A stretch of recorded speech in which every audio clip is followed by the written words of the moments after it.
All right, today we're going to talk about percents and fractions, okay?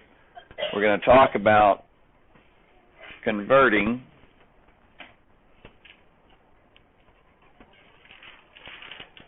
fractions to percents and converting percents to fractions. Okay. So we're talking about converting fractions to percents and converting percents to fractions. Okay. Now, there's several different ways that you can make a percent a fraction and a fraction a percent. Okay. We'll be covering, there's basically two different ways. One way we'll cover today, and then the next way we'll cover later this week. But for today, when we're talking about converting a fraction to a percent, okay, the fractions you're going to be dealing with today are ones like these. For example, 3/5, and I want to convert that to a percent. Okay, well, percents are based on 100 units.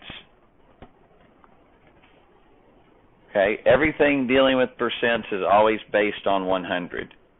If you have 100% of something, you have all of it. Okay, just like you see all the time on ESPN, all that. Well, we just gave 110%. That's impossible. Okay, it's not possible to give 10% more than your best effort. Okay, that's not possible. Okay, percents are based on 100%. You have 100% of something. Now, you can go over percents of 100%. Okay, a good example would be what most of you are wearing on your feet right now. Most of you are wearing tennis shoes on your feet, different brands, but that tennis shoe to make probably costs $10 to $12. Okay, for you to pay for it, you're going to pay more than 100% of what it costs to make it. Okay, if it costs $12 to make, you ought to pay $12 to have it. Okay, well, they've got to make their profit, and so their profit margins are, we'll depending on what kind of shoe it is, we'll go from $80 to $225. Okay, and so what they're doing is they are marking up their cost more than 100%. In other words, if they were just to mark up their cost 100%, they charge you $24 for the shoe. Okay, but they're not. They're increasing it. Usually about, in the tennis shoe market, it's usually about a 400% markup. Okay, so there are percents more than 100%. Okay, but when you see these guys, or you see, well, I gave 110 maximum effort. No, you didn't. It's not possible. Not even sure you gave 100% maximum effort. Okay, because there are very few. Only the great athletes of the world are going to give 100% of their maximum effort. That's why they're great athletes and they get paid a lot of money. Okay, so having said that, for our purposes today, all of the things we're going to be talking about today are based off 100%. So if I want to change a fraction to a percent, then I want my fraction to have 100 on the bottom of it. Okay? And so now we're getting back to similar to what we talked about in Chapter 8 when we talked about proportions. We talked about how we solve proportions. We solve it using equivalent fractions or equivalent ratios. Okay? That's what we're going to do today. All right? So to make 5 100, what do you have to multiply by? 20. So we got to multiply by 20, so we got to do the same thing at the top, which means I have 60 on top, which means I have 60%. Okay? So the way that we're going to talk, like I said, there's two ways to do a fraction to a percent. Today we're going to focus in on this way, using equivalent fractions or equivalent ratios, if you'd like to even say it at that point. because basically we base all fractions off of 100. Okay? Now, for this particular one at 60%, it was easy. Okay? Let's say that I have 11 over 25. So once again, to convert a fraction to a percent,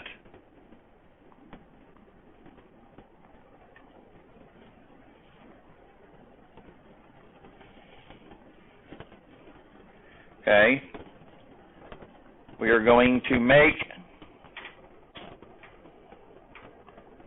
an equivalent fraction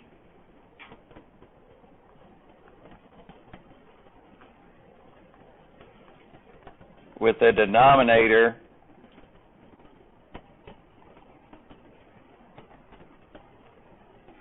of 100.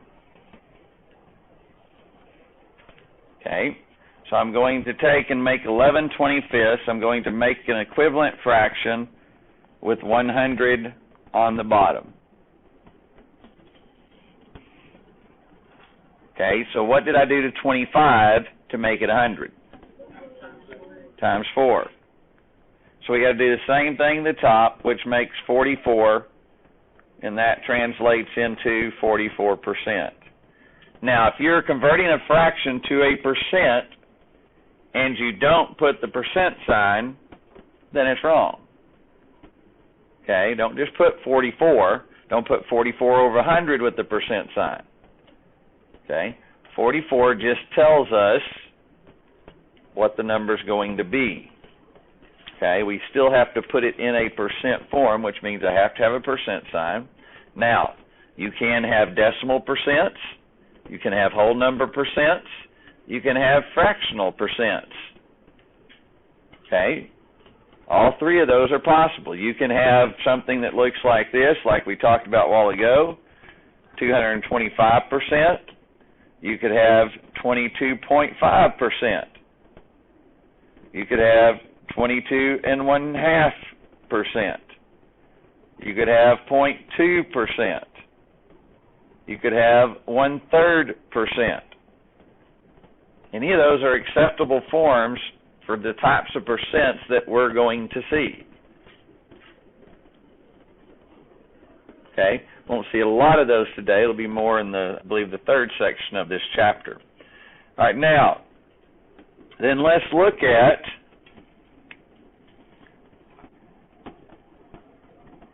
changing a percent to a fraction.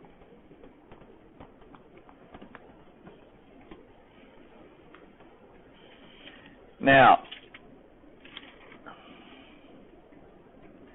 I'm going to handle this one a little bit different than the book does, just simply because I need to prepare you for the type of things we're going to see later. To change a percent to a fraction, for example, 22%, and I want to change it to a fraction. Okay? To change a percent to a fraction, you need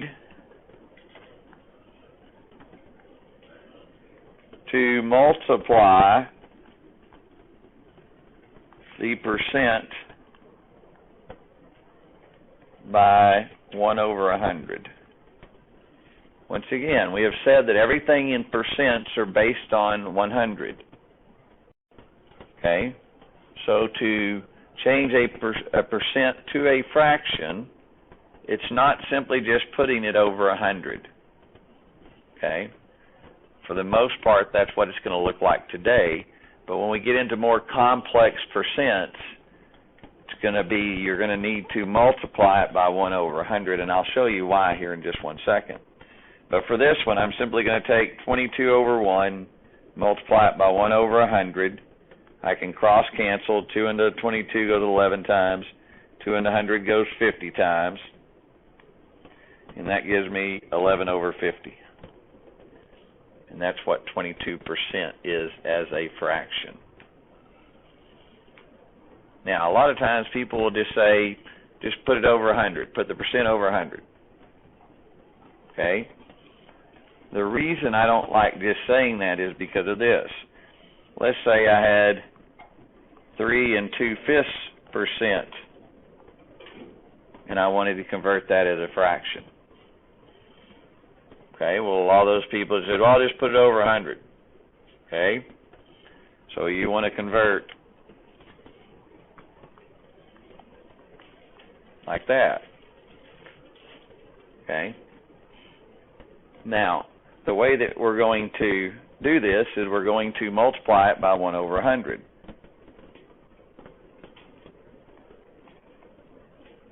Now, what must we do to all mixed numbers before we can multiply them by a fraction? What? Change them to improper fractions. So what is 3 2/5% as an improper fraction? 17 over 5.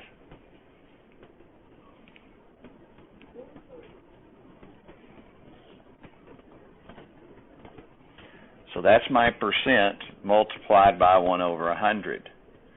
Okay, and when you get that, you're going to equal 17 over 500. Okay, and that's your fraction for 3 2/5%.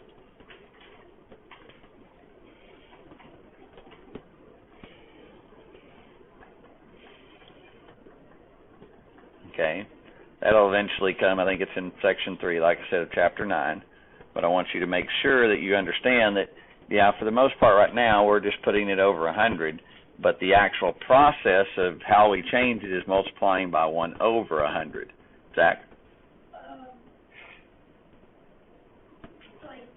you have 22 over 100, you have to simplify it, right? Yes, yeah. If you have 22 over 100, if you don't do the cross-canceling to begin with, then you have to reduce it down. That's another reason why I just go ahead and say multiply it by 1 over 100, because then you can it's easy to cross-cancel, and either way you're going to have to do that step. In other words, if you would have come up with 22 over 100 right here, you just multiplied it out, or you just said, well, I'm going to put it over 100, you still got to divide by 2 to top and bottom, which is what we did with our cross-canceling with the Jimmy Neutron. Okay? Will you simplify 17 over 500? If it could, yes, but it won't, because 17's prime and it's not a factor of 500. So yes, if that came out to be, let's say it was 1/3. Let's say it was 3 1/3%. Then that would be 10 over 3 times 1 over 100. Then yes, you would cross cancel here, make that 10, make that 1, and that would be 1 over 30. That's what it would end up there. But yes, you would do that. Huh? Is what 3 1/3% is as a fraction, yes.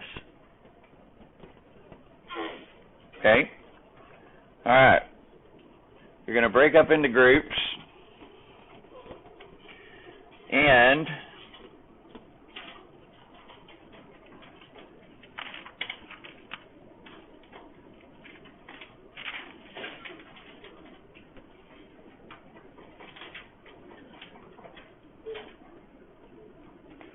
you're going to do 9.1, 14 through 40.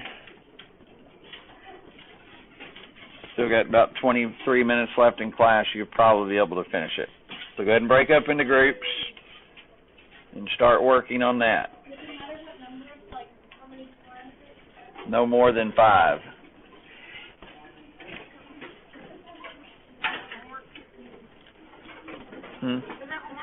Yeah, if you don't finish it, it's homework.